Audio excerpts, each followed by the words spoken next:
अस्सलाम वालेकुम दोस्तों, आप देख रहे हैं हमारा वेब चैनल हाथ ह्यूमन एबिलिटी टू हील। इसमें हम ज़्यादातर टॉपिक आपसे जुड़े हुए वो डिस्कस करते हैं जिनकी वजह से आपकी ज़िंदगी में बहुत ज़्यादा मसाइल हैं। और पिछली वीडियो जब हमने डाली तो उस पे बहुत सारी बहनों के कमेंट्स आए कि उनकी शादी को ज़्यादा देर हो गई है, उनके बच्चे हो गए हैं, उनके वालिदैन रिस्पॉन्ड नहीं करते अगर वो कंप्लेन करती हैं कि उनके खामन का एटीट्यूड ठीक नहीं है। बहुत सारे कमेंट्स जिसमें बहुत सारी प्राइवेट बातें भी हैं जो कि हम यहाँ नहीं कर सकते, लेकिन हम स्पेसिफाइड अगर उसमें 300 साढ़े 300 कमेंट्स हैं तो उनको स्पेसिफाइड एक एक को तो जवाब नहीं दिया जा सकता, लेकिन जनरलाइज बात करेंगे जिसमें सारे लोगों को हम कवर कर सकें। तो मिलहान क्वेश्चन ये है कि भी बहुत सारी बहनों ने चीज़ें मेंशन की हैं कि जी मेरी शादी को 12 साल हो गए, मेरी शादी को 28 साल हो गए, मेरी शादी को 14 साल हो गए, 4 बच्चे हो गए, पेरेंट्स रिस्पॉन्ड नहीं करते, खावंद एटीट्यूड चेंज नहीं कर रहा, ज़हनी मरीज बन चुके हैं, अब तो कोई वापसी का रास्ता नहीं। अब सवाल ये है कि अगर हम ये सोचना शुरू कर दें ज़िंदगी के किसी भी फेज़ में, क्योंकि अल्लाह ताला ने कहा है कि कोई भी नाफरमानी कर लो, कोई भी गुनाह करो, लेकिन एक गुनाह कभी मत करना, ला तक़नतू मिन रहमतिल्लाह, कि अल्लाह ताला की रहमत से कभी मायूस नहीं होना। तो हम कोशिश करते हैं कि आपको उम्मीद दिलाते हैं, जो आपके एंड पे चीज़ें हैं वो आप बेहतर कर सकें।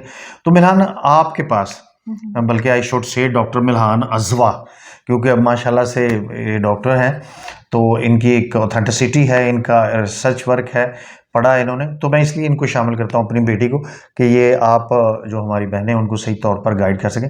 तो मिल्हान आपके पास क्या सोल्यूशन है ये जो बहनों ने बहुत सारे कमेंट्स किए हैं? अस्सलाम वालेकुम। पहले तो सॉल्यूशन जो है हम लोग उसके हिस्से कर लेते हैं ताकि आप लोग को समझ आ जाए कि हम किस बेस पे और किस स्टेप पे इस चीज़ को लेके चलेंगे।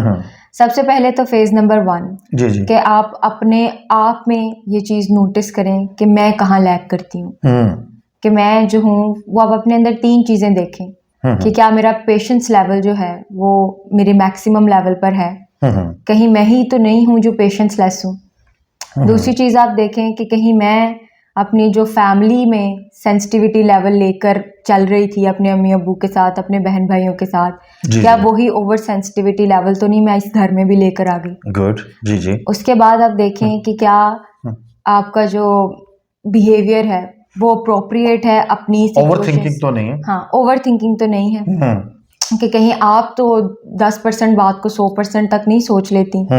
अगर आप अपने ये 3 पॉइंट्स जो हैं वो देखें और अगर आप इन 3 पॉइंट्स में कहीं लैग करती हैं तो सबसे पहले तो आप उस चीज़ को सॉल्व करने की कोशिश करें। मैं बहनों की आसानी के लिए इसको रिपीट कर दूं कि सबसे पहले आपने न्यूट्रल होकर अपनी शख्सियत का जायज़ा लेना है, क्योंकि इंसान मजमुआ होता है, जो बायोलॉजिकल ट्रांसफॉर्मेशन होती है उसमें, जो उसमें जिस माहौल में वो तालीम हासिल करता है और जो बचपन में उसकी ट्रेनिंग होती है, कि खुदा न खास्ता बायोलॉजिकल आप ओवर सेंसिटिव तो नहीं हुए, जिसे हम कहते हैं ना कि सेंसिटिव होता है, एक ओवर सेंसिटिव होता है कि बात को ज़्यादा बढ़ा चढ़ा के अपने ऊपर लेना, और एक होता है थिंकिंग और एक होता है ओवर थिंकिंग, यानी कि एक बात जितनी तवज्जो की मुस्तहक है आपने उतनी उसको तवज्जो देनी है। और तीसरा ये कि हर सिचुएशन में अपना मैक्सिमम पेशेंस लेवल लेके जाते हैं, फिर उस सिचुएशन में आप आसानी से डील कर सकते हैं। तो दीज 3 पॉइंट्स जो आपके एंड पे, मेरा ख्याल आप यही कहना चाहते हैं। जी जी।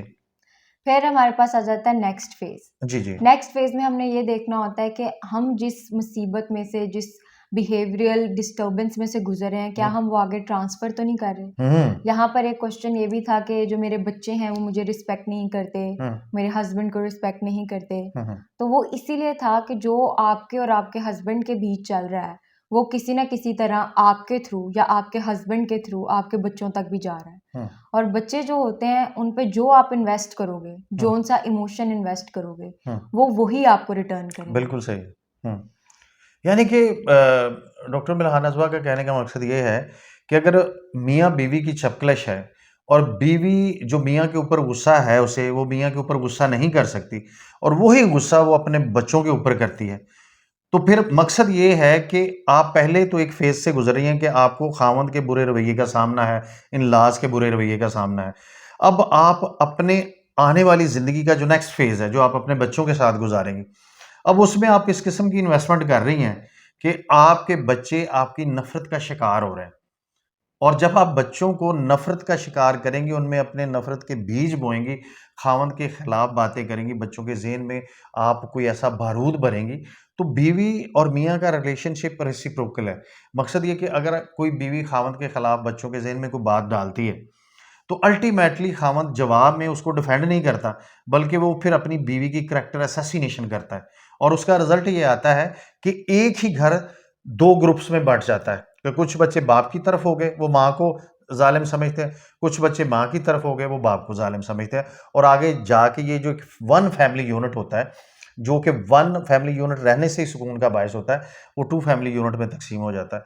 और फिर सुकून नाम की चीज़ तो कम से कम उस फैमिली में नहीं होती। तो कोशिश करें कि आपका जो सेकंड फेज़ है उसको किसी भी परेशानी या किसी भी खुदा न ख़ास्ता तकलीफ़ से बचाने के लिए आपने अपने पेशेंस लेवल को इतना बढ़ाना है कि आपको जो अपने ख़ावंद के रवैये की वजह से गुस्सा है, वो अपने बच्चों में ट्रांसमिट नहीं करना। डॉक्टर साहबा का ये कहना है। अच्छा मिल्हान, मुझे ये बताइएगा कि अब बहुत सारी जो बच्चियाँ हैं जिन्होंने ये कंप्लेन की है कि उन्हें ऐसी सिचुएशन का सामना है, उनके वालिदैन भी रिस्पॉन्ड नहीं कर रहे और उनके इन-लॉज़ में कोई बेहतरी की सूरत-ए-हाल नहीं है। तो ये हमने उनको 2 ऑप्शन बता दिए। क्या आपको लगता है कि हमें अपने खुश होने की, ये सवाल समझिएगा, कि अपने खुश होने की ज़िम्मेदारी हमें खुद उठानी चाहिए या ये ज़िम्मेदारी हम किसी और पे डाल दें? कि जी फ़लाँ मेरे साथ ऐसे बोलेगा तो मैंने तब खुश होना है, मौसम ऐसा होगा तो मैंने तब खुश होना है, मेरा कद इतना लंबा होगा तो मैंने तब खुश होना है, मेरा रंग इतना गोरा होता तो मैं तब खुश होती या होता।